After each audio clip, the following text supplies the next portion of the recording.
بیع اسہم شریکات، کمپنیوں کے حصے کی بے،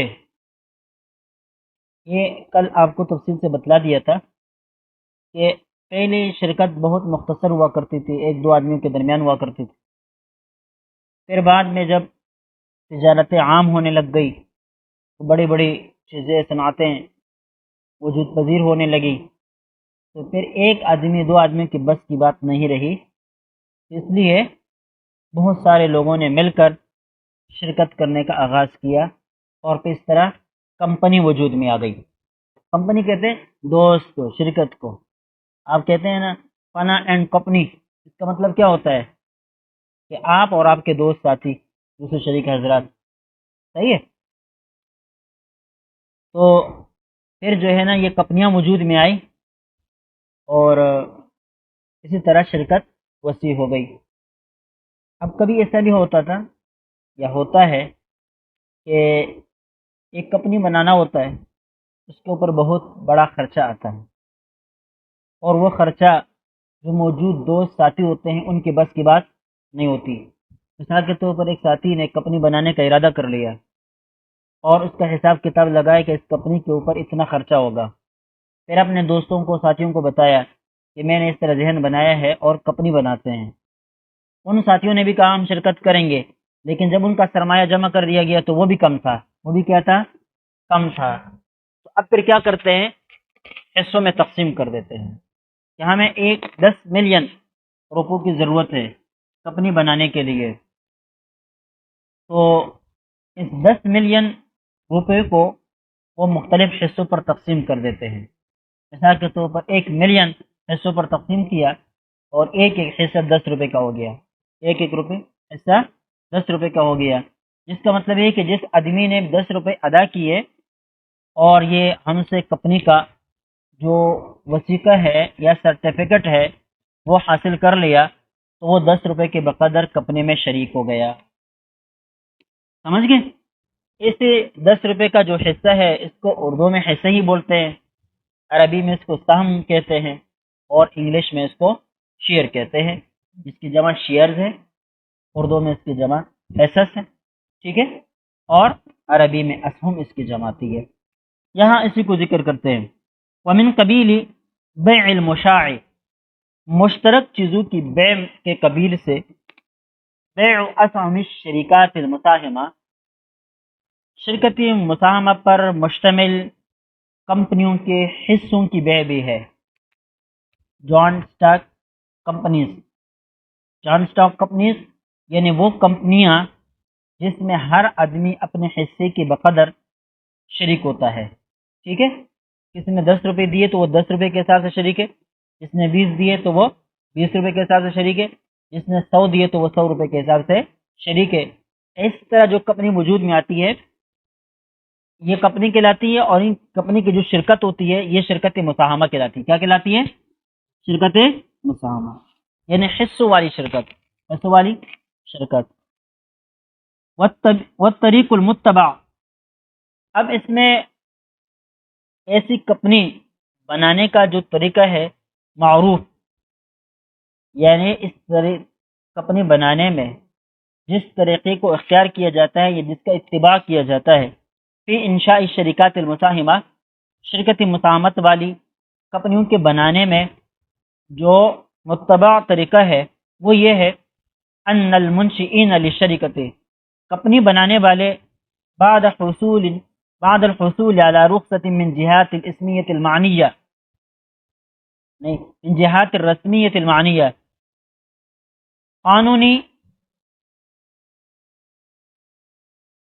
قانون کی طرف سے مطلوب رخصت کو حاصل کر لینے کے بعد، قانون کی طرف سے مطلوب رخصت حاصل کر لینے کے بعد یصدرون نشرتاً پروسپیکٹس، یعنی ایک نشرہ جس کو آپ کہیں گے تعارف نامہ، کیا تعارف نامہ بھی کہتے ہیں، پمپلنٹ بھی کہتے ہیں، ویسے پراسپیکٹس کا مطلب پمپلیٹ ہے، لیکن اس کو تعارف نامہ آپ کہہ دیں آسانی کے لیے۔ جیسے کہ بہت سارے مدرسوں نے اپنے 3 صفحوں 4 صفحوں کے اوپر کیا بنایا ہوا ہوتا ہے؟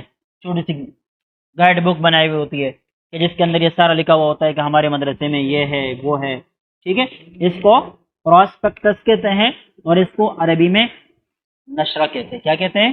ہاں، نشرۃ المدرسہ، نشرۃ الکلیہ، اس طرح چیزیں لوگ بناتے ہیں، ٹھیک ہے۔ یذکرون فیہا مقاصد الشرکۃ المقترحہ، جس نشرہ میں یا تعارف نامہ میں مجوزہ کمپنی کے مقاصد و نوع النشاطات التجاریہ اور تجارتی سرگرمیوں کی نوعیت التي یریدون الدخول فیہا، جن کے اندر وہ داخل ہونا چاہتے ہیں، ان کا ذکر کرتے ہیں۔ یہ نشرہ تیار کیا، پراسپیکٹس تیار کیا، جس کے اندر یہ لکھا کہ ہمارے اس قسم کے کمپنی بنانے کا خیال ہے، ارادہ ہے، تجویز ہے، یہ کمپنی ہماری، اور یہ کمپنی فلاں فلاں کام کرے گی، وہ پوری تفصیل اس کے اندر وہ جاری کر دیتے ہیں، ذکر کر دیتے ہیں۔ پھر کیا کرتے ہیں؟ وَإِنَّ هَذِهِ النَّشْرَ تَدْعُو النَّاسَ إِلَىٰ أَن يُسَاهِمُوا فِي إِنشَاءِ هَذِهِ الشَّرِكَةِ، یہی پراسپیکٹس جو ہے، یہی تعارف نامہ جو ہے، یہ لوگوں کو اس بات کی دعوت دیتا ہے کہ وہ اس کمپنی کے بنانے میں ان کے ساتھ شریک ہو جائے، اس کمپنی کے بنانے میں ان کے ساتھ شریک ہو جائیں۔ اب یہ کمپنی میں شریک ہوتے ہیں تو اس کا طریقہ کار کیا اختیار کرتے ہیں؟ اس کا طریقہ کار یہ وَذَلِكَ بِأَنَّهُمْ يُقَسِّمُونَ رَأْسَ مَالِ الشَّرِكَةِ فِي أَسْهُمٍ، اس کا طریقہ کار یہ ہے کہ یہ لوگ کمپنی کا جو سرمایہ ہوتا ہے اس کو کئی حصوں میں تقسیم کر دیتے ہیں، کئی حصوں میں تقسیم کر دیتے ہیں۔ یہ خود مثال دے کر آپ کو سمجھاتے ہیں۔ کل واحد منها له قیمت اسمیت بمبلغ معین، اس حصے میں سے ہر حصے کے لیے ایک قیمتی اسمی یعنی فیس ویلیو ہوتی ہے، بمبلغ معین، متعین رقم کی، متعین رقم کا ایک حصہ ہوتا ہے، ایک شیئر ہوتا ہے۔ مثل 10 روپیات، مثال کے طور پر یوں سمجھے کہ 10 روپے کا ایک شیئر ہے، 10 روپے کا ایک شیئر ہے۔ فَإِذَا كَانَ رَأْسُ الْمَالِ المصدر ایشوڈ کیپٹل، یعنی جاری کردہ جو سرمایہ ہے، 10 ملایین، مثلا مثال کے طور پر وہ 10 ملین ہے۔ اب کمپنی نے جو اندازہ لگایا بنانے کے لیے 10 ملین روپوں کا، کہ 10 ملین سے یہ کمپنی تیار ہو جائے گی، 10 ملین سے کمپنی تیار ہو جائے گی، اور یہی اس نے ان لوگوں نے پراسپیکٹس کے اندر یہ چیزیں لکھ دی کہ ہماری یہ کمپنی کا منصوبہ ہے، تجویز ہے، اور اس کے اوپر کل لاگت آتا ہے کتنا؟ 10 ملین کا، کتنا؟ 10 ملین کا، اور یہ کمپنی فلاں فلاں کام کرے گی۔ اب جب 10 ملین کا انہوں نے حساب لگایا تو فإن الشركة تصدر مليون سهم، اب یہی کمپنی بازار کے اندر 1 ملین شیئر جاری کرتی ہے، 1 ملین جاری کرتی ہے۔ اب 10 ملین سرمایہ کی ضرورت ہے، انہوں نے کتنے حصے جاری کیے؟ 1 ملین، تو مطلب کیا ہوگا؟ ایک ایک فرد کے ذمے 10 روپے، ایک ایک فرد کے ذمے 10 روپے آ گئے۔ وَيَحِقُّ لِلْمُسَاهِمِينَ أَن يُقَدِّمُوا طَلَبًا لِلْمُسَاهَمَةِ بِمَا يَشَاءُونَ مِن مَالٍ، اور مساہمین کو یہ حق حاصل ہوتا ہے أن يقدموا طلبا، کہ وہ اپنے پیشکش کو سامنے لے کر آئے، للمساہمتی شرکت کے لیے، بما یشاؤون من اموال، جتنے مال پر وہ چاہتے ہیں۔ ایک حصہ لینا چاہتے ہیں تو ایک شیئر لے لیں، 2 حصے لینا چاہتے ہیں 2 لے لیں، 3 حصے لینا چاہتے ہیں تو 3 لے لیں، جتنا ان کے پاس مال ہوتا ہے، جتنا وہ ان کا منصوبہ ہوتا ہے، اس منصوبے کے مطابق کمپنی کے اندر وہ کیا ہو جاتے ہیں؟ اتنے حصے لے کر وہ شریک ہو جاتے ہیں۔ فَإِن كَانَتْ الطَّلَبَاتُ أَكْثَرَ مِنْ رَأْسِ الْمَالِ الْمُصْدَرِ، پھر یہ جو جاری کردہ سرمایہ ہے وہ کم ہے، اور جو پیشکشیں سامنے آئی، لوگوں کے مطالبے سامنے آئے، درخواستیں سامنے آئی، ان کی تعداد زیادہ ہے۔ مثال کے طور پر پیسے کتنے چاہیے؟ 10 ملین، اور جو درخواستیں جمع ہوئی، جو پیشکشیں سامنے آئی، ان کی تعداد کتنی ہے؟ ان کی تعداد 10 ملین سے یعنی زیادہ بنتے ہیں ان کے پیسوں کی تعداد، ٹھیک ہے۔ مثال کے طور پر 10 ملین چاہیے، اور درخواستیں جب آئی تو ان کے پیسوں کو جب دیکھا گیا تو وہ 12 ملین تھے، 15 ملین تھے۔ اب کیا ان لوگوں کا ابھی تک تو بات طے نہیں ہوئی، صرف ان لوگوں نے پیشکشیں قبول کی ہے کہ بھائی آپ شرکت کر سکتے. کنفرم تب ہوگا جب کمیٹی کا جو کمیٹی ہے وہ فیصلہ کرے گی. ابھی تو آپ نے صرف درخواست دی ہے کہ میں شریک ہونا چاہتا ہوں، آپ شریک ہونا چاہتے ہیں، وہ شریک ہونا چاہتے ہیں، ٹھیک ہے. یہ درخواست آپ نے جمع کرائی ہے، اتنے شیئر کے حساب سے میں شریک ہونا چاہتا ہوں، اتنے شیئر کے حساب سے اتنے حصے لے کر شریک ہونا چاہتا ہوں، یہ آپ نے جمع کر دیے. اب جب کمپنی کی کمیٹی نے یہ چیز دیکھی اور پھر پیسوں کا حساب کتاب لگایا کہ ان جتنے لوگوں نے درخواستیں دی ہے ان تمام لوگوں کی درخواستوں کو جمع کر کے یہ لوگ اگر پیسے دیں گے تو یہ 10 ملین سے بڑھ کر 12 ملین 13 ملین یا 15 ملین ہو جائیں گے. سمجھ گئے؟ تو اب کیا ہوتا ہے؟ اب یہ ہوتا ہے دیکھیں، فَيُعْطَى كُلُّ وَاحِدٍ مِّن طَالِبِ الْمُسَاهَمَةِ، تو مساہمت شرکت کو طلب کرنے والے میں سے ہر فرد کو دیا جاتا ہے قدرا من الاسهم، ان حصوں میں سے ایک خاص مقدار، ان حصوں میں ایک مقدار تو دیا جاتا ہے. اب یہ مقدار کہ مثال کے طور پر نسیم الحق نے 5 حصے مانگے اور امیر اکبر نے 10 مانگے، فرید اللہ نے 20 مانگے، کس نے 3 مانگے، کس نے 4 مانگے، کس نے 1 مانگا. اب ہم نے سب کا حساب لگایا تو حصے بڑھ رہے ہیں. 1 ملین حصے ہم نے جاری کر دیے تھے، بن رہے کتنے؟ 1 ملین پر 10,000 جائز. سمجھ گئے؟ پیسے ہم نے 10 ملین لگا دیے تھے، وہ بن رہے کتنے؟ 12 ملین. سمجھ گئے؟ تو اب کیا کرنا ہے؟ اب تو ان میں سے ہر ایک جس نے درخواست پیش کی ہے ان کو کس کو حصہ دیا جائے، کس کو نہ دیا جائے، کیونکہ آپ سب ہمارے لیے برابر ہیں. تو اب ایک کو نظر انداز کرنا، اس کو دینا، اس کو نظر انداز کرنا، اس کو دینا، یہ غلط بات ہوگی. تو اب کیا ہوگا؟ اما بالاقتراع، یا تو قرآن اندازی کر کے لوگوں کو حصے دیے جائیں کہ بھائی ہمارے پاس اتنی درخواستیں جمع ہو گئی، 1 ملین ہمیں ضرورت تھی اور ہمارے پاس 1 ملین 10,000 میں درخواستیں جمع ہو گئی. اب ہم 10,000 کو رد نہیں کر سکتے، لہٰذا ہم یہ کریں گے، قرآن اندازی کریں گے. جن کا نام قرآن میں نکل آیا تو وہ کمپنی میں حصہ دار بن جائے گا، اور جن کا نام نکل نہیں آیا وہ حصہ دار نہیں بن سکے گا. ایک طریقہ تو یہ اما بالنسبت والتناسب، یا نسبت اور تناسب کے طریقے پر. اس کو پھر یہ کرتے ہیں کہ کچھ لوگ ایسے ہوتے ہیں جنہوں نے 10 شیئر لیے، کچھ لوگ ایسے ہوتے ہیں 50 لیے ہوئے ہوتے ہیں، 100 لیے ہوئے ہوتے ہیں. تو اب انہوں نے تناسب اور نسبت کے مقدار سے حصے دینے شروع کر دیے. کیا کہ بھئی جس نے 10 حصے لیے ہو تو 10 حصوں میں سے ایک حصہ دیا جائے گا، اور جس نے 10 سے کم لیے ہو تو ان کو نہیں دیا جائے گا. اب چھانٹی کرتے ہیں کہ بھئی درخواستوں میں کس نے کتنے حصے لیے. مثال کے طور پر ایک آدمی نے 10 کی درخواست کی تھی، اس کو 1 دیا. جس نے 20 کی تھی اس کو 2 دیے، جس نے 30 کی دی تھی اس کو 3 دیے. سمجھ گئے؟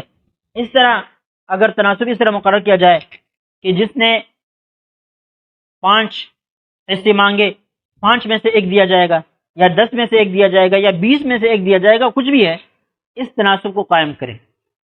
اور جنہوں نے ان سے کم وہ دیا ہو، وہ کم جو ہے وہ حصے لینے کے لیے درخواست دی ہو، ان کو سائڈ پر لگا دے.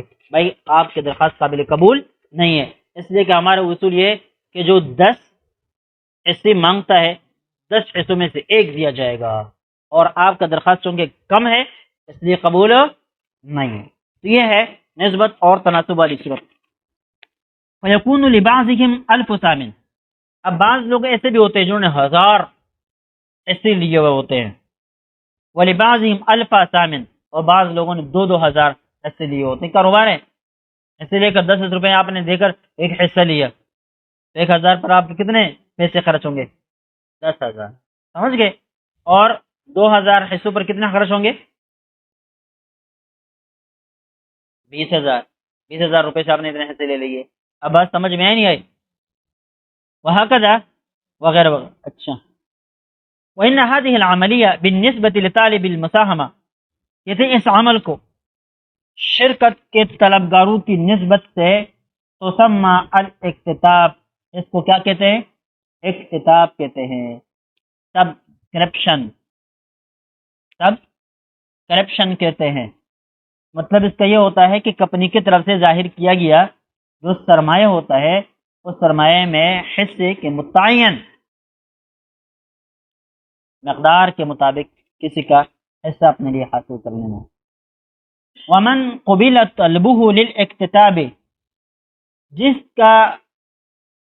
جس کی پیشکش، جس کی درخواست اس کرپشن کے لیے قبول ہو جائے، یعطا ورقتاً تثبت، ان کو ایک سرٹیفکیٹ دے دیا جاتا ہے جو اس بات کو ثابت کرتا ہے کہ ان حاملها مساہما فی هذه الشرکہ، کہ اس سرٹیفکیٹ کا حامل اس کمپنی میں شریک ہے۔ جس کے پاس یہ سرٹیفکیٹ ہے تو اس آدمی کا اس کمپنی کے اندر حصہ ہے، سمجھ گئے؟ وکل واحد من حامل الاسهم،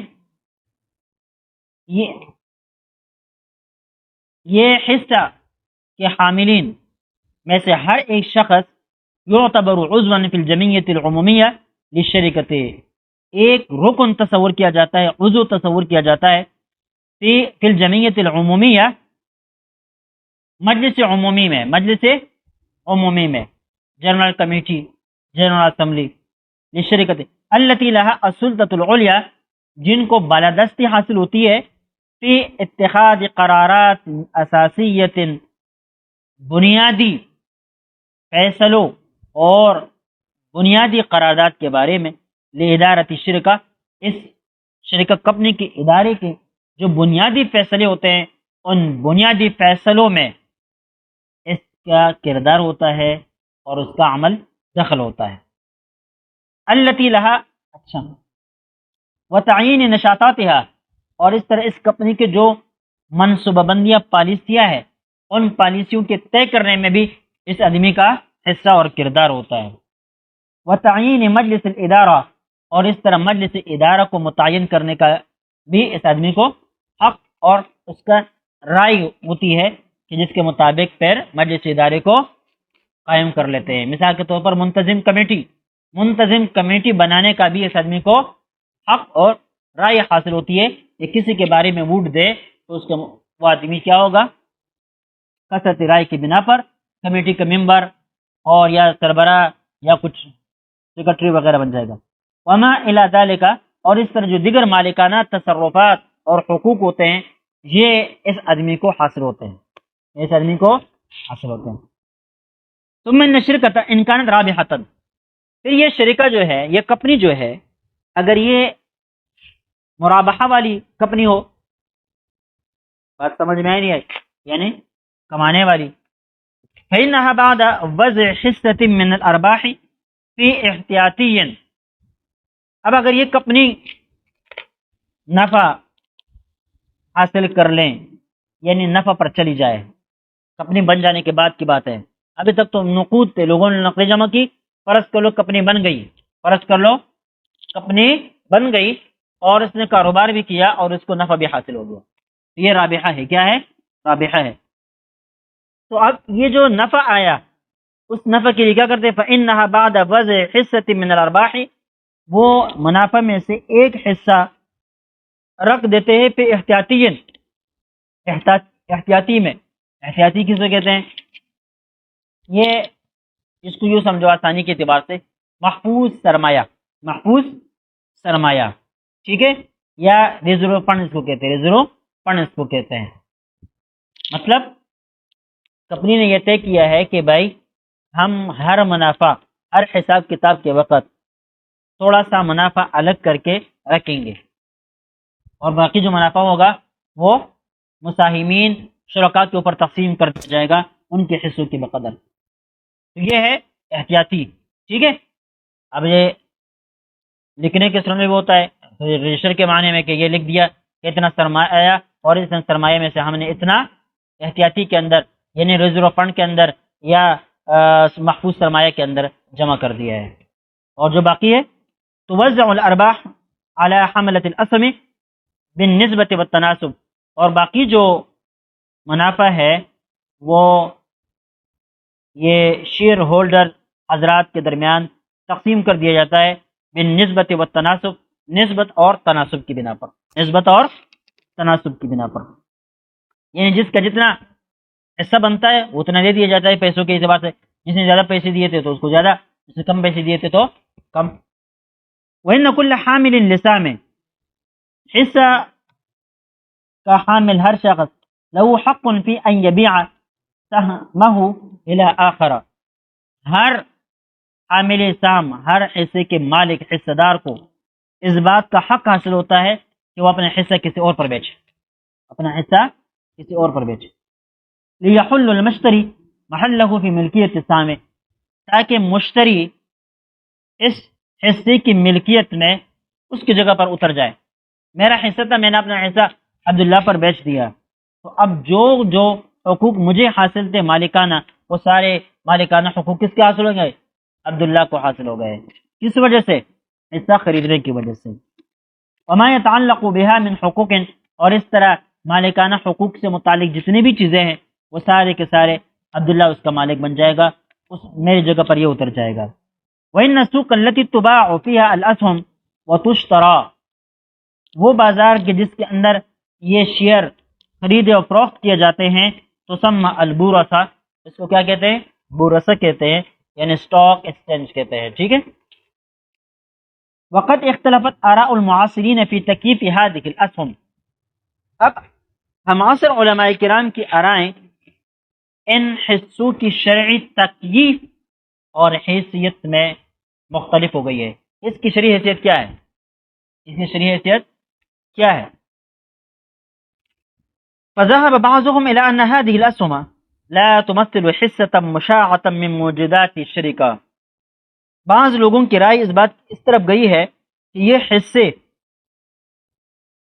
کمپنی کے موجودات میں کسی مشترک حصے کی نمائندگی نہیں کرتے، کسی مشترک حصے کی نمائندگی نہیں کرتے۔ کس میں؟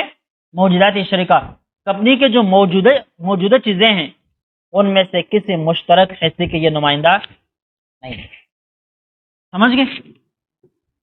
اب یہ جب نمائندہ نہیں ہے تو پھر کیا ہے؟ کہتے ہیں وَإِنَّمَا هِيَ أَوْرَاقٌ مَالِيَّةٌ، یہ صرف اور صرف مالی اوراق، دستاویز ہیں، تمثل ثمن الشرکۃ فی وقت تقدیرها، جو اس بات کی نمائندگی کرتے ہیں کہ جس وقت یہ کمپنی تجویز کی جا رہی تھی، جس وقت یہ کمپنی بنائی جا رہی تھی، اس وقت اس شریکہ یعنی اس کمپنی کی قیمت اتنی تھی اور اس میں اس آدمی کا حصہ اتنا ہے، بس۔ ولا تمثل رأس مال الشركة عند انشائها، یہ کمپنی کی کل سرمایہ جس وقت وہ کمپنی تیار کی جا رہی ہو، بنائی جا رہی ہو، اس وقت کے کل سرمایہ کی نمائندگی نہیں کرتا، اس وقت کی کل سرمایہ کی نمائندگی نہیں کرتا، بلکہ یہ صرف اور صرف اس سرمایہ کی نمائندگی کرتا ہے کہ جس وقت کمپنی کی تجویز تھی اور جو ہے اس وقت جو حصے جاری کر دیے گئے تھے، صرف ان حصوں کی بقدر یہ ان پیسوں کے نمائندہ ہیں اور کچھ نہیں۔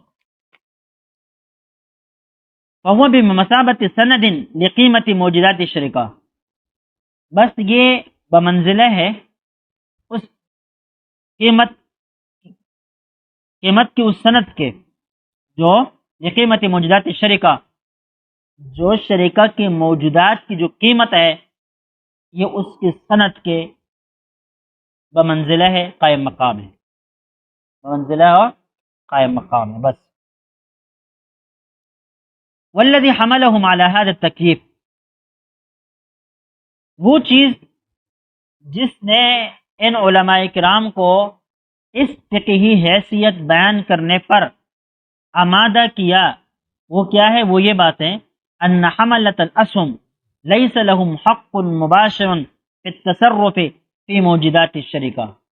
اب ان لوگوں نے یہ فقہی حیثیت کیوں بیان کر دی اس شیئر کی یا ان حصوں کی یا اس سہم کی؟ تو اس کی دو وجوہات۔ پہلی وجہ یہ ہے کہ ان شیئر ہولڈر حضرات کو کوئی ایسا حق حاصل نہیں ہوتا کہ جس کی بنا پر یہ شریکہ یعنی کمپنی کے موجودات کے اندر تصرف کر سکے. ان کو ایسا کوئی حق حاصل نہیں ہوتا کہ جس کی بنا پر یہ کمپنی کے موجودہ اشیاء کے اندر کوئی تصرف کر سکے. اب یہ حضرات کہتے ہیں کہ اگر یہ ہوتے مالک، یہ کیا ہوتے؟ مالک ہوتے کمپنی کے موجودات کے اندر، تو پھر اپنی مالکانہ تصرفات کی بنا پر ان موجودات کے اندر وہ تصرف بھی کر سکتے ہوتے، ان کو حق حاصل ہوتا، لیکن ان کو حق حاصل نہیں. تو یہ اس بات کی دلیل ہو گئی، پہلی دلیل لوگوں کی یہ ہو گئی کہ یہ اس بات کی دلیل ہے کہ یہ شیئر جو ہے یہ کمپنی میں حصے کی نمائندگی نہیں کرتے، صرف یہ پیسوں کے نمائندہ ہیں کہ بھائی اس کاغذ کے اوپر جو پیسے لکھے ہوئے ہیں بس یہ کاغذ ان پیسوں کا نمائندہ ہے. یہ کاغذ کیا ہے؟ اس پیسوں کا نمائندہ ہے. اب سمجھ گئے؟ جیسے کہ کوئی شخص کے اوپر، کسی شخص کے اوپر آپ کا قرضہ ہے، وہ آپ کو چیک دیتا ہے. کیا دیتا ہے؟ اس کے اوپر لکھا ہوتا ہے 10,000 روپے کا چیک. تو اب اس کا مطلب یہ ہوگا کہ اس چیک کے پیچھے بینک کے اندر کتنے 10,000 روپے کی طاقت، 10,000 روپے پڑے ہوئے، 10,000 روپے پڑے ہوئے. تو یہ حضرات کہتے ہیں شرک یہی حیثیت ہے. بس سمجھ گئے؟ اب یہ چیک کے مالک ہو جانے کے بعد آپ بینک کے مالک نہیں ہوتے کہ بینک کے اندر میرے 10,000 روپے، لہٰذا میں بینک کو کسی کو کرائے پر دیتا ہوں، کسی کو توڑتا ہوں، اس کے جو ہے کیا کرتا ہوں، ایک مینیجر کو اٹھا کر دوسرا لے کر آتا ہوں کیونکہ میرے اس کے اندر حصہ ہے. یہ حصہ آپ کو نہیں ملتا. سمجھ گئے؟ ایک دلیل تو ان کی یہ ہو گئی. ولا حق الخروج عنها الا ببيع الاسهم في السوق. دوسری دلیل لوگوں کی یہ ہے کہ یہ آدمی اس کمپنی سے خارج نہیں نکل سکتا الا ببيع الاسهم في السوق، مگر یہ کہ اپنے حصوں کو بازار کے اندر بیچے تو یہ حصے سے نکل سکتا ہے، ورنہ نہیں نکل سکتا. اب اگر یہ مالک ہوتا ہے اس کمپنی کا تو اپنی مرضی سے نکل سکتا ہوتا. اب بات سمجھ میں نہیں آئی؟ وہ جتنے حصے کا مالک ہے کمپنی کے اندر، یہ کمپنی ہے پوری، میں اس کے اندر 10,000 روپے کے حساب سے شریک ہوں، لہٰذا میں 10,000 روپے میں سے اس کا ایک حصہ بیچوں، اس کا حصہ بیچوں. 10 مشینیں لگی ہوئی ہے اور ہم 10 آدمی شریک ہے، تو اس کا مطلب کیا ہے؟ ایک ایک آدمی کی ایک مشین ہے. غیر متعین طور پر میں کہوں کہ بھئی ایک مشین بیچو، ایک مشین میں بیچتا ہوں، یہ حق ہمیں حاصل نہیں ہوتا. تو یہ حضرات کہتے ہیں کہ جب آپ کوئی چیز بیچ نہیں سکتے، اس کے اندر تصرف نہیں کر سکتے ہیں سوائے اس کے کہ آپ اپنا حصہ بازار کے اندر کسی اور پر بیچیں، میرا حصہ میرا اکبر پر بیچو، بس یہ میں کر سکتا ہوں، اس کے علاوہ کچھ نہیں کر سکتا. تو یہ ان دو دلائل کی بنا پر یہ حضرات کہتے ہیں کہ یہ شیئر جو ہے یہ کمپنی میں کسی مشترکہ حصے کا نمائندہ نہیں ہے، کسی مشترکہ حصے کا نمائندہ نہیں ہے.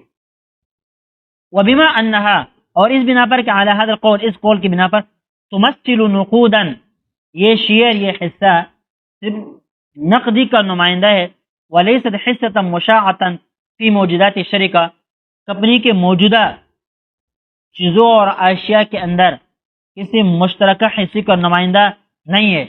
تو تنطبق علیہ احکام بیع النقود، تب اس کے اوپر نقود کی بیع کے احکام جاری ہوں گے. کہ جب یہ بیع ہے کس چیز کے؟ نقد کی بیع، وہ یہ کہ آپ چیک بیچ رہے ہیں، جیسے کہ آپ بانڈ بیچ رہے ہیں، تو بانڈ کے بیچنے کے جو احکام تھے یا جو ہے پیسوں کے بیچنے کے جو احکام ہیں وہ سارے احکام اس شیئر کے اوپر جاری ہوں گے. اب سمجھ گئے؟ یہ گہرائی کی بات ہے، اس وجہ سے میں نے دوبارہ یہ سمجھانے کے لیے دوبارہ بھی پڑھایا ہے. ٹھیک ہے، آپ کے لیے بھی فائدہ، ان لوگوں کا بھی فائدہ. ولیکن معظم العلماء المعاصرین، لیکن علماء معاصرین میں سے بڑا حصہ اعتبروا السهم ممثلا لحصۃ شائعۃ فی موجودات الشرکہ، انہوں نے اس شیئر کو کیا سمجھا؟ ممثلا نمائندہ سمجھا، لحصۃ شائعۃ ایک مشترکہ حصے کا، فی موجودات الشرکہ کمپنی کے موجودات اور کمپنی کے موجودہ اشیاء کے اندر. گویا کہ آپ اس شیئر کے بقدر کمپنی کے موجودہ اشیاء کے اندر شریک ہے. سمجھ گئے؟ مثال کے طور پر کمپنی میں 10 مشینیں لگی ہوئی ہے اور 10 آدمیوں کے درمیان شریک ہے، سب کے پیسے برابر ہے، سب کے پیسے برابر ہے اور سب مشینوں کے پیسے بھی برابر ہے. تو گویا کہ غیر متعین طور پر ایک مشین آپ کا، غیر متعین طور پر ایک مشین بات سمجھ میں نہیں آئی؟ سمجھیے، اگرچہ آپ نے مشین خرید کر کمپنی کو نہیں دی، آپ نے پیسے دیے، لیکن یہ جو ٹوکن آپ کے پاس ہے یا سرٹیفکیٹ آپ کے پاس ہے یا وثیقہ آپ کے پاس ہے، یہ اس بات کا نمائندہ ہے کہ ان 10 مشینوں میں سے کوئی ایک مشین آپ کی ہے. سمجھیے. وہ الراجح، کہتے ہیں یہ قول حضرت کہتے ہیں کہ راجح ہے. تو اب اسی کو اس لیے یہ بحث کس کی چل رہی ہے؟ بیع المشاع کی چل رہی ہے نا، مشترک چیز بیچنے کی بات ہے. چونکہ یہ شیئر بھی مشترکہ چیز کی بے کے زمرے میں آتے ہیں، اس وجہ سے حضرت نے یہاں پر ذکر کر دیا. گویا کہ ان لوگوں کی جو رائے ہے اس کو ترجیح دینے کے بجائے اپنے رائے کو ترجیح دی اور اس کو بیع المشاع میں ذکر کیا، بیع المشاع میں ذکر کیا. اب اس کو اور وضاحت کرتے ہیں. کہتے ہیں دیکھیں، لأن العرف يعتبر حملة الأسهم ملاكا للشركة. اب یہ اس کو مشترکہ چیز کے اندر اپنے حصے کی بے قرار دیتے ہیں. ٹھیک ہے، کیوں؟ دلیل کیا ہے؟ تو دلیل نمبر 1، لأن العرف يعتبر حملة الأسهم ملاكا للشركة. عرف یہ ہے کہ ان حصہ داروں کو کمپنی کا مالک سمجھا جاتا ہے. ان حصہ داروں کو کمپنی کا مالک، جس کے پاس بھی یہ حصہ ہے وہ گویا کہ کمپنی کا مالک ہے اتنے بقدر. عرف یہی ہے، عرف یہی ہے. ایک، وهم الذين توزع بينهم ارباحها، اور یہ وہی لوگ ہوتے ہیں جن کے اوپر اس کمپنی کے منافع تقسیم ہوتے ہیں. وهم الذين يتضررون بخسائرها، اور یہی لوگ ہیں جن کو اس کمپنی کے خسارے سے نقصان بھی پہنچتا ہے. ٹھیک ہے. وهم الذين يستحقون ثمن الموجودات عند تسویتها، اور یہی لوگ ہیں جو موجود اشیاء کے ثمن کے مستحق بنتے ہیں عند تسویتها، اس کمپنی کو ختم کرتے وقت. تصفیہ کہتے ہیں ختم کرنے کو، ایک چیز کو کھولنے کو. سمجھ گئے؟ تو جب کمپنی کھل جاتی ہے مطلب ختم کر دی جاتی ہے، تو اس وقت کمپنی کی جتنی بھی اشیاء ہوتی ہیں وہ بازار کے اندر بیچ دی جاتی ہے. تو ان اشیاء کے اوپر جو پیسے ملتے ہیں ہر شخص اس حصے ان پیسوں میں اپنے بے حصے کے بقدر حقدار ہوتا ہے. ٹھیک ہے. تو اب دیکھیں، ایک تو عرف ان کو مالک سمجھتا ہے، ایک. نمبر 2، منافع انہی لوگوں میں تقسیم ہوتا ہے. نمبر 3، اگر کمپنی نقصان کرے تو انہی لوگوں کا نقصان ہے. اور نمبر 4، کہ اگر یہ کمپنی بیچ دی جائے یا دیوالیہ ہو کر ختم کر دیا جائے اور اس کا سامان مارکیٹ کے اندر بیچ دیا جائے تو جو کچھ بھی آئے گا وہ ان لوگوں کے درمیان نہیں تقسیم ہوگا. تو یہ 4 دلائل اس بات پر واضح طور پر دلالت کرتے ہیں کہ یہ لوگ مالک ہیں. یہ لوگ کیا ہے؟ مالک ہے. مالک نہ ہوتے تو یہ ساری چیزیں ان کو نہ ملتی ہوتی ہیں. اما انہم لا یستحقون التصرف، اب یہ اس سوال کا جواب ہے جو ان لوگوں نے اپنا دلیل بنا لیا تھا. وہ کیا ہے؟ ان لوگوں نے یہ کہا تھا کہ بھائی ان لوگوں کو تصرف کا حق حاصل نہیں ہے. تصرف کا حق حاصل نہ ہونا اس بات کی دلیل ہے کہ یہ مالک نہیں ہے. اس بات کی دلیل ہے کہ یہ مالک نہیں ہے. تو اب اس بات کا یہ جواب دے رہے کہ کسی چیز کے اندر تصرف کا حق نہ ملنا اس بات کی دلیل نہیں ہے کہ وہ آپ کی ملکیت میں نہیں. آپ کی ملکیت میں ہونے کے باوجود بھی کبھی کبھی تصرف کا حق حاصل نہیں ہوتا. تو ان میں سے ایک صورت یہ ہے، ان میں سے ایک صورت یہ ہے. اما انہم لا یستحقون التصرف المباشرہ، ہاں تصرف مباشر کے جو مستحق نہیں فی موجودات الشرکہ، شرکت کے سامان، کمپنی کے سامان کے اندر. تو وہ کیوں؟ فلأن لكل واحد من الشرکاء، تو وہ اس لیے کہ کمپنی کے شرکاء میں سے ہر ایک کے لیے ملکن مشاعن فی جمیع الموجودات، تمام اشیاء کے اندر مشترکہ ملکیت ہوتی ہے ہر حصے دار کا. یہ 10 گلاس کمپنی کے اندر پڑے ہوئے ہیں تو ہم میں سے ہر شخص ایک ایک گلاس کے اندر شریک ہے. فرض کر لو اگر ایک گلاس ہو جائیں اور ہم 10 آدمی کمپنی کے مالک ہے تو ایک گلاس کے اندر بھی ہم 10 آدمیوں کا حصہ ہے. اب میں اس کو کیسے بیچ سکتا ہوں؟ آپ کیسے بیچ سکتے ہیں؟ یہ حق آپ کو کیسے دیا جا سکتا ہے؟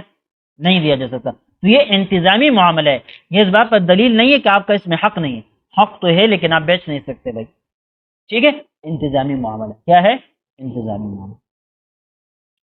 اچھا، فلیس لشریک واحد، تو کسی شریک کے لیے یہ نہیں ہے کہ ان یستبد بالتصرف فی ملک مشترک، کہ وہ ایک ملک مشترک کے اندر تصرف میں مستقل حیثیت اختیار کر جائے، ایسا نہیں ہوتا. وقد اتفق الشركاء عند انشاء الشركة ان التصرف في موجودات انما يتم حسب قرارات مجموع الشركاء الذين تمثلهم الجمعية العمومية. دوسری بات یہ ہے کہ شرکاء نے یہ عقد کیا ہوا ہوتا ہے، اتفاق کیا ہوا ہوتا ہے عند انشاء الشرکہ، کمپنی بناتے وقت، ان التصرف فی الموجودات، کہ کمپنی کی موجودہ چیزوں کے اندر تصرف کا حق انما یتم، یہ تام ہوگا حسب قرارات مجموع شرکاء، تمام شرکاء کے فیصلوں کے مطابق، الذین تمثلهم الجمعیت العمومیہ، جن کی نمائندگی مجلس عمومی کرتی ہے، جس کی نمائندگی مجلس عمومی کرتی ہے.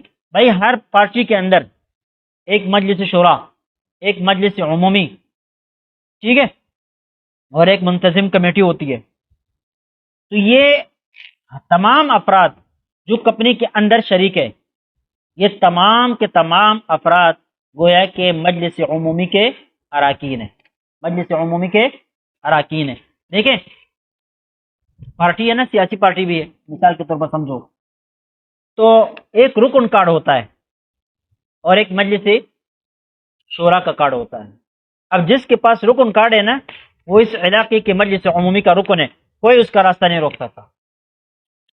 اگر مجلس عمومی اجلاس طلب کیا گیا ہے اور آپ کے پاس کمپنی کے پارٹی کے مجلس عمومی کا رکن ہے، آپ کے پاس وہ کارڈ ہے، تو آپ اس اجلاس میں بلا جھجک جا سکتے، آپ کو کوئی روک نہیں سکتا. سمجھ گئے؟ دوسرا ہے مجلس شورا. مجلس شورا کے لیے الگ افراد ہوتے ہیں، اس میں صرف وہی لوگ شرکت کر سکتے ہیں جن کے پاس مجلس شورا کا کارڈ ہوگا.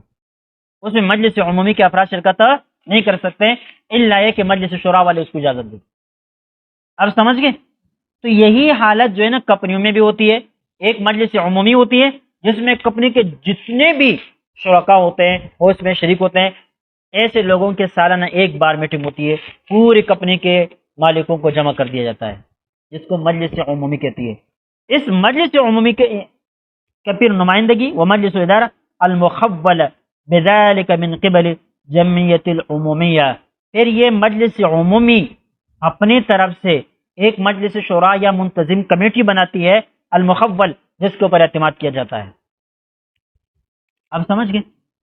بھائی تمام اراکین نے کمپنی بناتے وقت یہ اتفاق کیا کہ بھائی کمپنی کے فیصلے مجلس عمومی کے قراردادوں اور ان کے فیصلوں کے مطابق ہوں گے، لیکن کمپنی چلانے والے مجلس ادارت کے چند افراد ہوں گے، مجلس ادارت کے چند افراد ہوں گے، اور وہ چند افراد جو ہے مجلس عمومی منتخب کرے گی، مجلس عمومی منتخب کرے گی، اور وہ تمام مجلس عمومی کی طرف سے نمائندہ بن کر کمپنی چلائیں گے.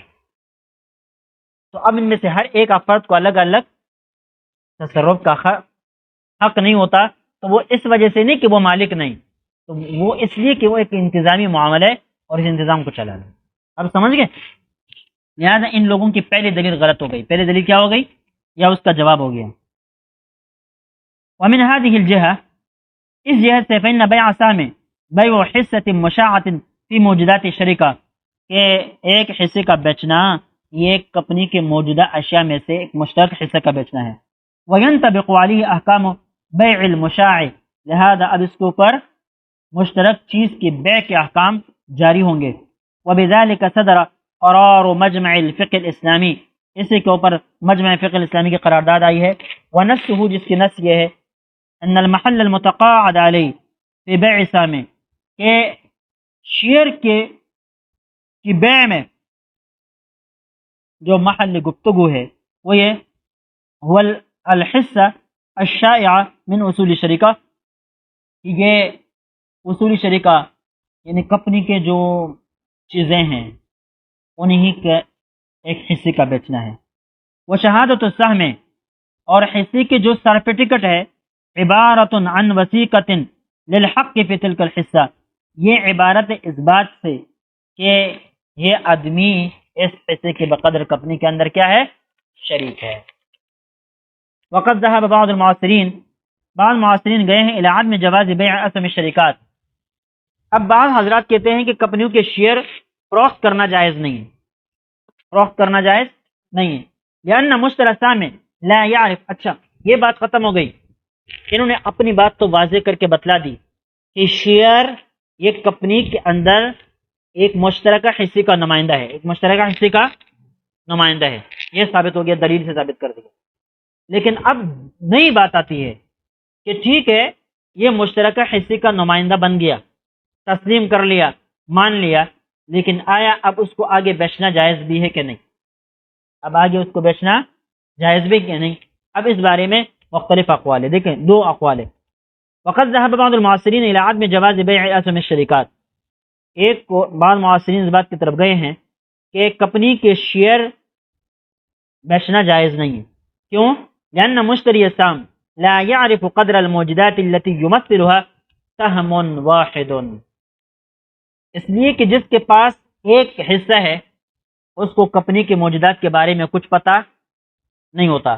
آپ نے 5 سال پہلے کمپنی کے اندر ایک حصہ لے لیا تھا، ایک شیئر لے لیا تھا، آج کمپنی بہت مشہور و معروف ہو گئی، بہت ترقی پر چلی گئی، سمجھ گئے؟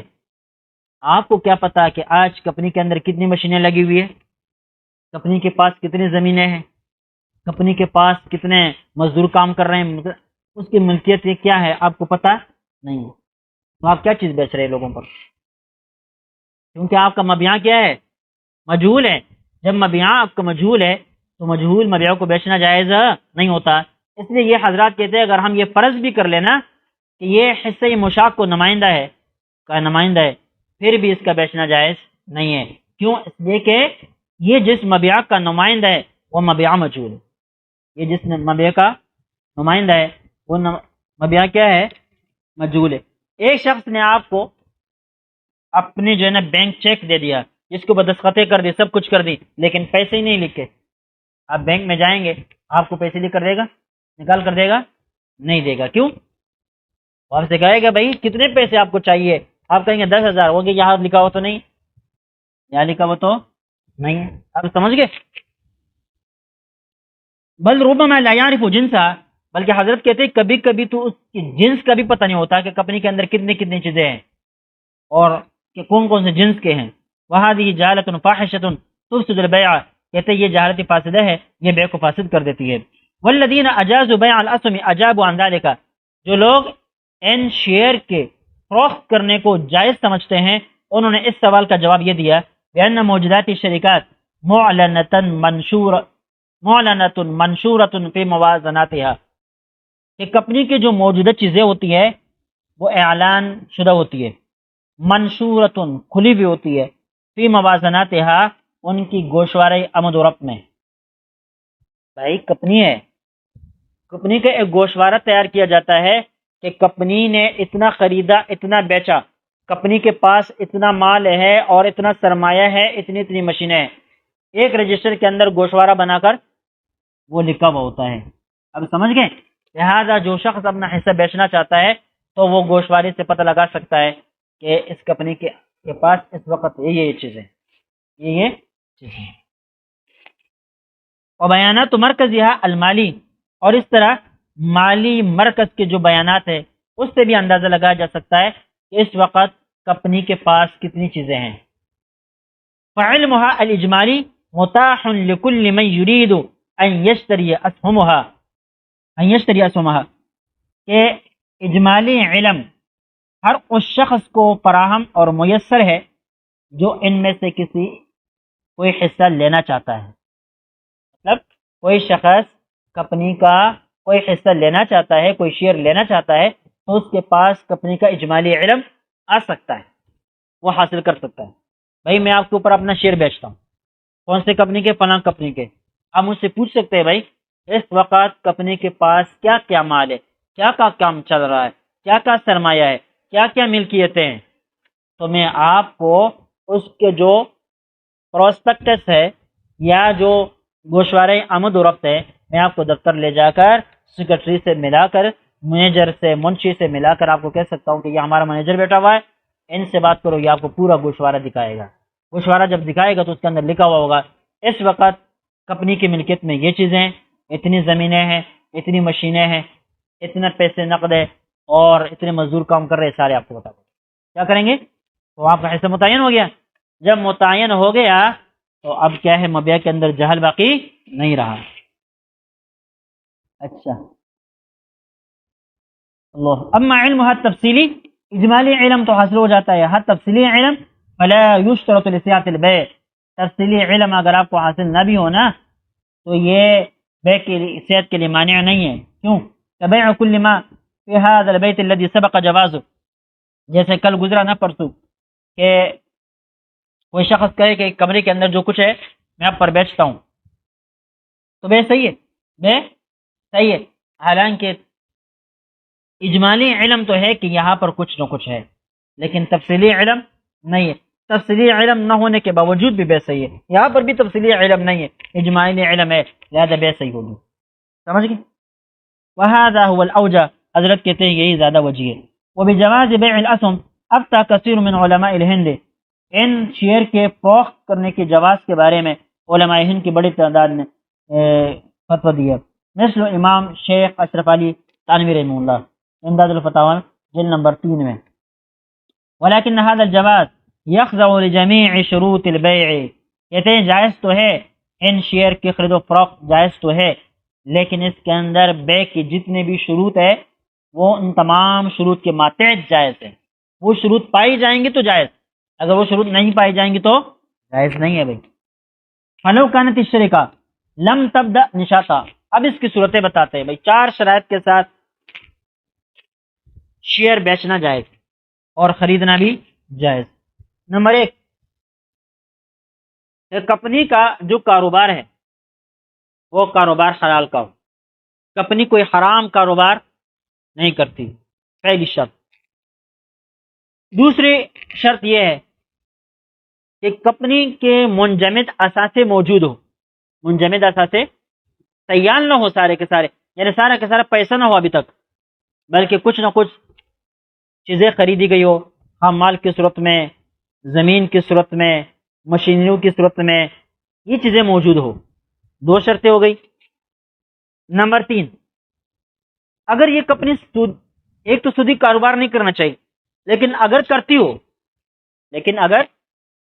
کرتی ہو تو اس کے لیے الگ شرطیں ہیں، لیکن کم از کم اتنا ہے کہ جو آدمی شیئر ہولڈر ہے وہ آدمی کمپنی کے مجلس عمومی کے اندر اس بات کا اعلان کرے کہ کمپنی جو سودی کاروبار کر رہی ہے بندہ اس کے ساتھ متفق نہیں ہے، میں اس کے ساتھ متفق نہیں ہوں۔ صحیح ہے؟ اس صورت میں اگر کمپنی کے زیادہ تر کاروبار حلال کا ہو تو پھر بھی اس کے شیئر خریدے جا سکتے ہیں، لیکن اگر زیادہ تر کاروبار حرام کا ہو یا کل کاروبار حرام اور سود پر مشتمل ہو تو پھر اس کا حصہ دار بننا جائز نہیں۔ چوتھی شرط یہ ہے کہ اگر کمپنی کا کچھ حصہ سود پر لگا ہوا ہے، سودی قرضوں پر لگا ہوا ہے، جس کے بارے میں سودی منافع آ رہا ہے، تو اس منافع میں سے آپ کا جو حصہ بنتا ہے، جب وہ حصہ آپ کو مل جائے تو آپ اپنے ذاتی کاروبار کام میں اس کو استعمال نہ کریں بلکہ اس کو صدقہ کریں۔ مثال کے طور پر کمپنی اپنے پروسپیکٹس کے اندر یہ بات لکھتی ہے، واضح کرتی ہے، اور مجلس عمومی کے اندر بھی بتا دیتی ہے کہ ہمارا اس سال اتنا بچت ہوا، اتنا منافع ہوا، جبکہ اس منافع میں سے اتنا منافع فلاں کاروبار سے آیا، فلاں چیز کی خرید و فروخت سے آیا، فلاں مشینوں کے خریدنے اور بیچنے سے آیا، یہ سارے بتاتے ہیں، اور یہ بھی بتاتے ہیں کہ اتنا سرمایہ ہم نے سود پر بینک کو دیا ہوا تھا، اس بینک نے ہمیں سالانہ اتنا منافع بچت سود کی شکل میں دیا ہے، سود کی شکل میں دیا ہے۔ مثال کے طور پر کمپنی کے منافع میں سے 10واں حصہ وہ سود کا ہے، باقی 90 حصے وہ حلال کاروبار کا ہے۔ اب جب آپ اس میں شریک کے آپ کو 10 روپے مل گئے، آپ کو 10 روپے مل گئے، اس کا مطلب کیا ہے کہ آپ کے کاروبار کا 10واں حصہ وہ ناجائز کا ہے، لہذا 1 روپیہ آپ کو صدقہ کرنا لازمی ہوگا اور 9 روپے آپ کے لیے کیا ہوں گے؟ بالحلال ہوں گے۔ آپ سمجھ گئے؟ 100 روپے مل جائے تو ان میں سے 10 صدقہ کرنے لازم ہوں گے کہ کیونکہ سودی ہے، اور باقی 90 وہ آپ کے حلال مناتے ہیں۔ ان 4 شرطوں کے ساتھ پھر آپ کے لیے کمپنی کے شیئر خریدنا جائز۔ اب دیکھیں، صرف ترجمہ دیکھ کے چلے جائیں۔ ولیکن هذا الجواز یخضع، یہ ماتحت ہے، جھکا ہوا ہے، لجمیع شروط البیع، بیع کے تمام شرطوں کے ماتحت۔ فلو كانت الشركة لم تبدأ نشاطها، اب اگر کمپنی نے اب تک اپنی سرگرمیاں شروع نہیں کی ہے، وكانت موجوداتها مقتصرة على نقود، اور اس کے سارے کا سارا سرمایہ اب تک نقد کے شکل میں پڑا ہوا ہے، ابھی تک کمپنی نے کوئی چیز خریدی نہیں ہے، سارے کے سارے پیسے ہی ہے، فإن أسهم تلك الشركة لا تمثل إلا نقودا، اب اس صورت میں آپ کے پاس جو شیئر ہے یہ صرف اور صرف پیسوں کا نمائندہ ہے۔ کس کا نمائندہ ہے؟ کل میں نے بتلا دیا تھا، یہ پیسوں کا نمائندہ ہے۔ اب اگر آپ اس کو بیچیں گے، فلو بيع السهم بنقد في هذه الحالة، اب اس صورت میں اگر آپ اپنے حصے کو بیچنا چاہیں گے، فإنه لا يجوز بيعها بأقل او اکثر من قیمتها الاسمیہ، اس کی قیمت اسمی سے بڑھ کر یا کم کر کے آپ نہیں بیچ سکتے، کیونکہ ابھی تک کمپنی کے پاس پیسے سارے کے سارے پیسوں کی شکل میں موجود ہے، کوئی چیز خریدی نہیں ہے، لہذا اب اگر آپ اپنا حصہ بیچنا چاہتے ہیں تو سر ٹکٹ 10 روپے کا ہے تو آپ 10 روپے پر بیچ سکتے ہیں، شیئر 20 روپے کا ہے تو 20 روپے پر بیچ سکتے ہیں، 19 پر 21 پر نہیں بیچ سکتے، کم زیادتی پر نہیں بیچ سکتے، ٹھیک ہے؟ لأن التفاضل يؤدي إلى الربا، اس لیے کہ اس صورت میں کمی زیادتی یہ سود ہو جائے گا۔ وكذلك إن كانت الشركة تجارتها حراما، یہ دوسری شرط بتا رہے ہیں کہ اگر شرکت کی تجارت حرام کی تجارت ہو، مثل الشركات التي تتعامل في الخمر او الخنزیر، مثال کے طور پر وہ کمپنیاں جو شراب کا کاروبار کرتی ہے یا خنزیر کے خرید و فروخت کاروبار کرتی ہے، او بنوک الربویہ، یا وہ کیا ہے؟ سودی بینک ہے، یحرم تداول اسهمها، تو اب ایسی کمپنیوں کے شیئر خریدنا جائز نہیں، ایسی کمپنیوں کے شیئر خریدنا جائز نہیں۔ اما اذا كانت الشركة نشاطها التجاری حلالا، ہاں اگر کمپنی کی تجارتی سرگرمیاں ساری حلال کی ہے، ولكنها تودع فائض نقودها في بنوك الربویہ، لیکن وہ جو بچت سرمایہ ہے، اضافی سرمایہ ہے، وہ سودی بینکوں کے اندر رکھتے ہیں۔ مثال کے طور پر کمپنی کے پاس 10 ملین پیسے ہیں، ان 10 ملین پیسوں میں سے اس نے کیا کیے بھائی؟ 9 ملین کاروبار پر لگا دیے، 9 ملین، اور 1 ملین جو بچا ہوا ہے اس کو سودی بینک کے اندر رکھا ہوا ہے، اس کو سودی بینک کے اندر رکھا ہوا ہے۔ تو فاختلفت انظار الفقهاء المعاصرین فی جواز شراء اسهمها، ایسی کمپنی کے اب شیئر خریدنا جائز ہے کہ نہیں، اس بارے میں بھی علماء کی نظریں مختلف ہے۔ فقالت جماعت من العلماء، علماء کی جماعت کہتی ہے انه لا يجوز شراء اسهمها، اب اس کمپنی کے شیئر خریدنا بھی جائز نہیں، کیوں؟ اس لیے کہ اس کا ایک حصہ سودی بینکوں کے اندر پڑا ہوا ہے، ایک حصہ سودی بینکوں کے اندر پڑا ہوا ہے، لأن حامل السهم يشارك في هذه العمليات المحرمة، اس لیے کہ یہ جو شیئر ہولڈر حضرت ہے یہ اس حرام اعمال اور کردار کے اندر کمپنی کے ساتھ شریک ہے، کمپنی کے ساتھ کیا ہے؟ شریک ہے۔ فكان مثل شراء اسهم الشركات التي نشاطها التجاری حرام، لہذا اس کمپنی کا شیئر خریدنا بالکل ایسا ہے جیسے کہ ان کمپنیوں کا شیئر خریدنا جو حرام کاروبار کرتی ہے، جن کے نشاطات، جن کی سرگرمیاں، جن کے کاروبار سارے حرام کا ہے، جس طرح ان حرام کمپنیوں کا شیئر خریدنا جائز نہیں ہے، اس طرح جس کمپنی کا تھوڑا سا کاروبار بھی حرام کا ہو تو اس کا شیئر بھی خریدنا جائز نہیں ہے۔ سمجھ گئے بعض علماء کا قول؟ کیوں؟ اچھا، وقال آخرون، دوسرے حضرات کہتے ہیں ان ايداع فائز النقود في البنوك الربوية عملیۃ منفصلۃ عن نشاطاتها التجاری، کہ اضافی رقوم کو سودی بینکوں کے اندر رکھنا یہ تجارتی سرگرمیوں سے الگ تلک فیصلہ ہے، اس کا تجارتی سرگرمی کے ساتھ کوئی تعلق نہیں ہے، الگ معاملہ ہے۔ کیا ہے؟ الگ معاملہ ہے۔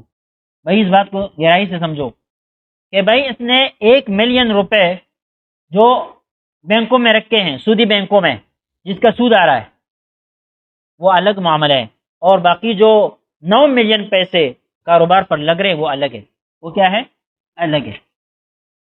لہذا فلا یؤثر علی اصل النشاط، لہذا جو 1 ملین روپے ہیں وہ ان 9 ملین روپوں کے اوپر کوئی اثر انداز نہیں ہوں گے، ان کے کاروبار، ان کے سرگرمیوں کے اوپر اثر انداز نہیں ہوں گے، بشرط ان یکون قلیلا بالنسبۃ الی نشاطها الاساسی، لیکن اتنی بات شرط ہے کہ یہ جو سود پر رکھے گئے رقوم ہے یہ اصل، اساسی اور بنیادی سرگرمیوں کی نسبت سے کم ہو، اصل اور اساسی سرگرمیوں کی نسبت سے کم ہو۔ کیا مطلب؟ 10 ملین ہے، 10 ملین میں سے اگر 2 ملین سود پر رکھے ہوئے یا 1 ملین سود پر رکھے ہوئے تو جائز ہے، لیکن اگر 10 ملین میں سے 5 ملین یا 6 ملین سود پر دیے ہوئے ہیں اور صرف 4 ملین پر کاروبار چل رہا ہے تو یہ پھر جائز نہیں ہوں گے۔ کیوں؟ اس لیے کہ زیادہ تر بنیادی سرگرمی اب سودی بن گئی۔ کیا بن گئی؟ سودی بن گئی۔ وقدروا اکثر المجیزین ان یکون مثل هذا الايداع اقل من 30%۔ اچھا، اب یہ اس کی مقدار بھی ان لوگوں نے مقرر کی ہے جو کہتے ہیں ان جیسے شیئر خریدنا جائز ہے۔ وہ حضرات کہتے ہیں کہ اس صورت میں جائز ہے کہ 100% کی نسبت سے سودی کاروبار پر دیے ہوئے یا قرض پر دیے ہوئے یہ رقومات کیا ہو؟ 30% سے کم ہو، 30% سے کم ہو۔ مثال کے طور پر 70% کاروبار حلال کا ہو اور 30% یا اس سے کم حرام کا ہو، تو پھر بھی اس کمپنی کے شیئر آپ خرید سکتے ہیں۔ کیا کر سکتے ہیں؟ خرید سکتے ہیں۔ ایک بات یہ ہو گئی۔ دوسری بات یہ ہے مثل هذا الايداع اقل من 30%، یعنی 100 میں سے 30 سے کم، 100 میں سے 30 سے کم، یعنی 30% سے کم، ٹھیک ہے، بالنسبت الى قیمت موجوداتها، موجودہ قیمتوں کی نسبت سے، یعنی موجودہ قیمت، مثال کے طور پر میں نے بتلا دیا تھوڑی سی کمی کر دو تاکہ آپ کے لیے ملین کے اعتبار سے 30% کے اعتبار سے فیصلہ کرنا آسان ہو جائے۔ 90 کر دو، کیا کر دو؟ 90 روپے ہے مثال کے طور پر، کتنے؟ 90 روپے ہے۔ اب 90 روپوں میں سے اگر 30% نکالے کتنے نکلیں گے؟ نہیں، 100 میں سے 30% نکالو، 100 میں سے 30% نکالو، کتنے نکلیں گے؟ 30 روپے۔ کتنے؟ 30 بھائی، ہاں 70% باقی رہیں گے نا، تو 30 روپے ایک طرف ہو جائیں گے وہ 30%، اور 70 دوسری طرف پر ہو جائیں گے وہ 70%۔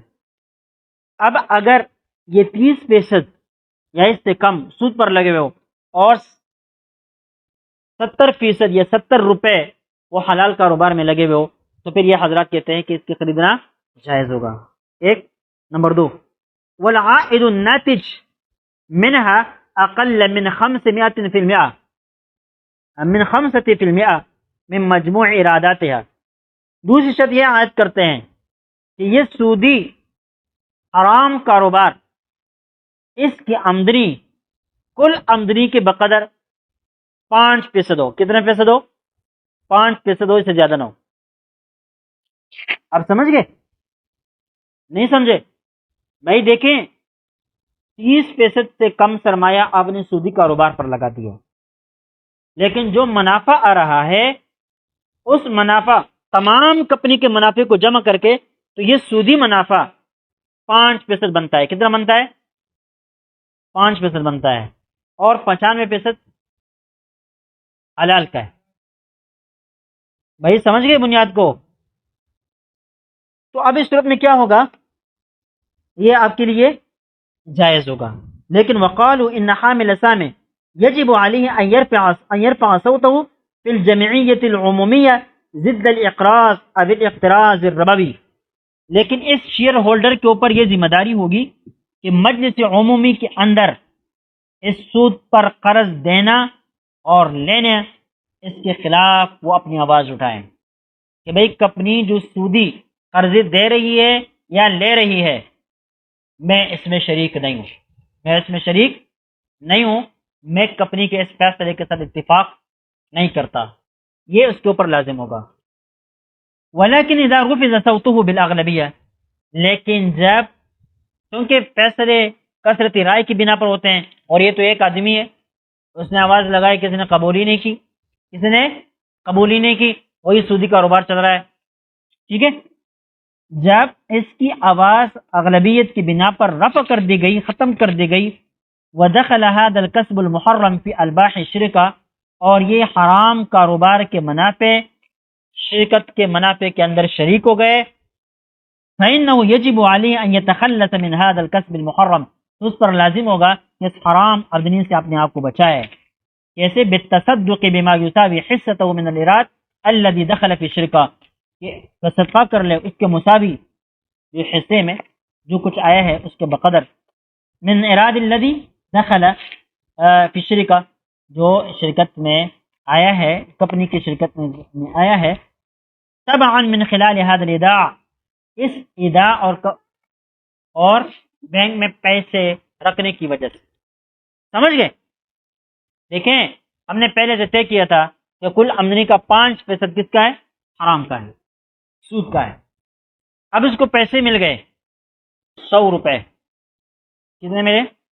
100 روپے، 100 روپے کا 5% وہ حرام کا ہے، تو مطلب 95 روپے اس کے لیے حلال ہے اور 5 روپے اس کے لیے حلال نہیں ہے، لہذا اب یہ 5 روپے خود استعمال نہ کرے، اس کو استعمال کرنا جائز نہ۔ اما عملیت الاقتراض الربوی، ایک بات یہ ہے، ایک ہوتا ہے قرض دینا اور ایک ہوتا ہے قرض لینا، یہ بہت بڑا باریک فرق ہے، آپ کو بتاتا ہوں، لیکن یہ عوام کو نہیں بتانا ہے بھائی۔ قرض دے کر جو منافع آپ کو حاصل ہوتا ہے وہ کڑا حرام ہے، اس میں کوئی جواز کی گنجائش نہیں ہے۔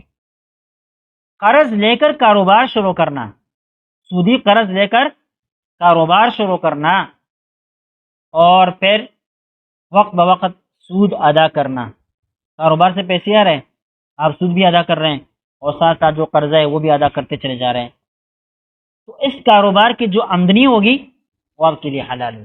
آپ کے لیے کیا ہوگی بھائی؟ دیکھیں آپ نے بینک سے 10 لاکھ روپے سود کے طور پر قرض لے لیے، یعنی آپ نے بتایا کہ 10 لاکھ دے دو، 11 لاکھ ادا کروں گا 5,000 روپے کے قسط کے حساب سے، 10,000 روپے آپ نے بینک سے اٹھائے، یہاں کاروبار شروع کر دیا، اب کاروبار چل رہا ہے، حرام پیسوں سے آپ نے آغاز کیا اور آپ جو ہے نا اسی میں سے کما کر 5,000 روپے قسط ادا کر رہے ہیں، تو جو پیسے آپ اس کاروبار سے کما رہے ہیں یہ پیسے آپ کے لیے حلال ہیں، لیکن آپ کے لیے حرام کیا ہوا؟ نفس سے سود لینا دینا حرام ہو گیا، کاروبار جو آپ کا ہے وہ حلال ہے، کاروبار جو آپ کا ہے وہ کیا ہے؟ حلال ہے۔ آپ کو صرف سود لینے دینے کا گناہ ہوگا، یہ جو آمدنی آ رہی ہے اس کے کھانے کا گناہ نہیں ہوگا، اس لیے کہ یہ آپ کے لیے حلال ہے۔ آپ سمجھ گئے؟ ہاں، لیکن یہ کسی کو بتانا نہیں ہے، ورنہ ہر کوئی کہ بینک پہنچ جائے گا اور کاروبار شروع کرے گا، صحیح ہے؟ تو سود کرنا بذات خود بہت بڑا گناہ ہے، ٹھیک ہے؟ سرمایہ بعد میں آپ کے لیے آمدنی حلال ہو جائے گی، لیکن نفس سے سود کی جرات کرنا بڑا گناہ ہے۔ کیا کرنا؟ ہاں، یہ باریکیاں ان سرمایہ داروں کو نہ بتایا جائے، ورنہ یہ سارے کے سارے کہاں۔ ایک آدمی مولانا عبدالرزاق اسکندر صاحب رحمہ اللہ نے جنگ اخبار میں ایک مسئلہ لکھا تھا، یہی لکھا تھا، کئی لوگوں نے میرے پاس یہ دکھا کے تھے یہ گنجائش ہے، یہ گنجائش ہے، میں نے کہا کہاں کی گنجائش ہے؟ سود کرنا کتنا بڑا بھائی، ٹھیک ہے سود گناہ ہے، لیکن جو امنی ہوگی تو وہ حلال ہوگی نا، ایک مرتبہ گناہ کر لیں گے، اب بات سمجھ میں آئی نہیں ہے؟ ایک مرتبہ گناہ کر کے توبہ کر لیں گے اور پھر بعد میں تو امنی حلال ہوگی نا۔ ابھی لوگوں کے ذہنوں کے اندر یہ پڑا ہوا ہے کہ امنی حرام پیسے لے کر جو کاروبار شروع کریں گے، سود پیسے لے کر، وہ کاروبار بھی حرام ہوگا. اس لیے وہ لوگ پیسے لے کر کاروبار نہیں کرتے، ورنہ ان کو پتہ چلے کہ پیسے لینا آپ کے لیے حرام ہے، لیکن لے لیے تو آمدنی کیا ہوگی؟ حلال ہوگی. تو ہر کوئی پھر جائے گا، ہر کوئی کیا کرے گا؟ جائے. اس وجہ سے میں نے بتایا لوگوں کو بتانا نہیں ہے. ابھی کہہ رہے اما عملیت الاقراض الربوی، یہ جو سودی، یہ کرتے رہو، ترجمہ کرتے ہیں یا بس کریں، یہ ایک ترجمہ ہے بس، ٹھیک ہے.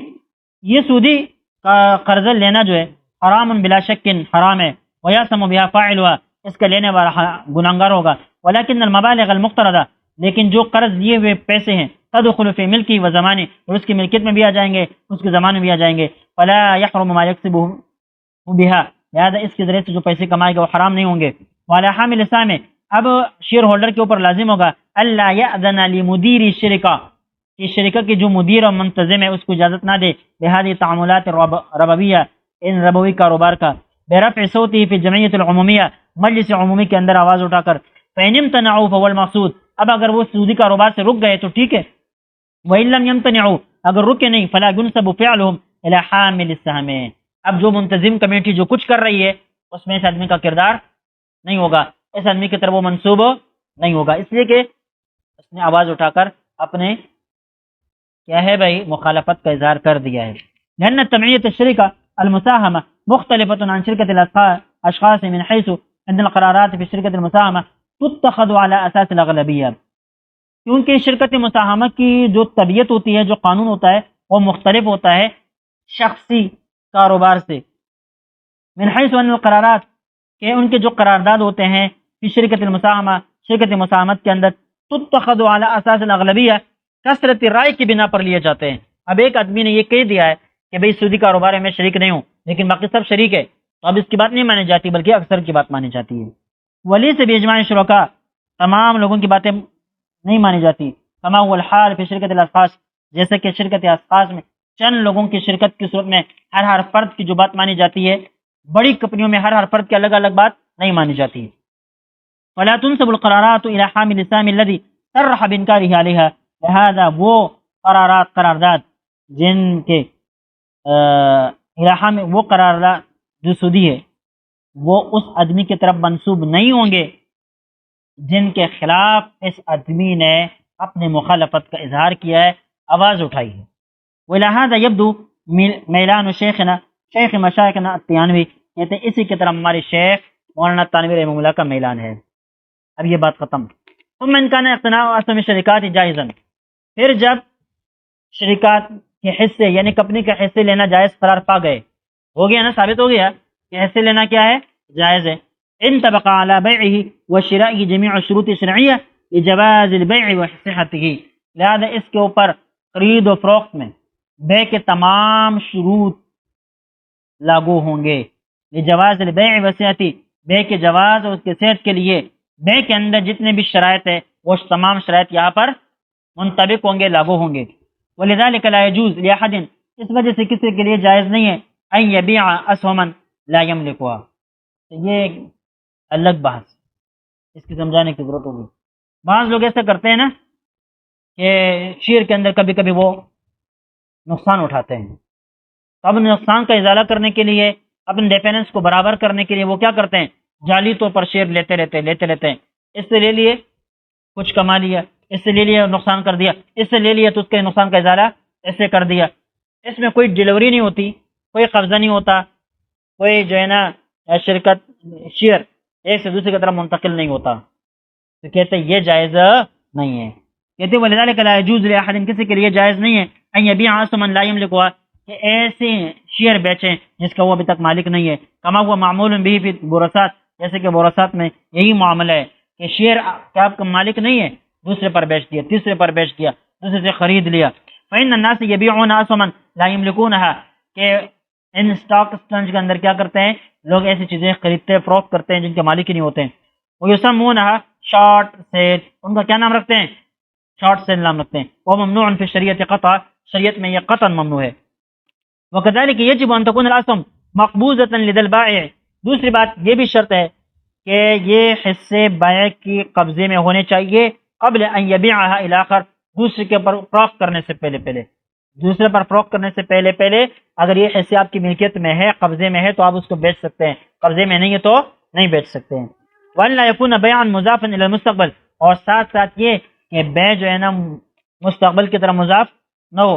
وَأَلَّا يَلْتَزِمُ مَحْظُورًا آخر، اور دوسرا کسی شرعی ممانعات، کوئی شرعی ممانعات لازم نہ آتی ہو، مثل الربا، جیسے کہ کیا ہے، سود ہے، جیسے کہ سود اس جیسے کوئی برائی لازم نہ آتی ہو تو پھر شیئر کا خریدنا جائز ہے۔ لیکن اگر سود وغیرہ معاملات آتے ہو یا بیع مستقبل کی طرف منسوب ہو، ٹھیک ہے، یا آپ شیئر کے مالک ہی نہیں ہے، اس کو آگے بیچ رہے ہیں، تو پھر جائز نہیں ہے۔ چلے یہاں تک کافی ہے، انشاءاللہ کل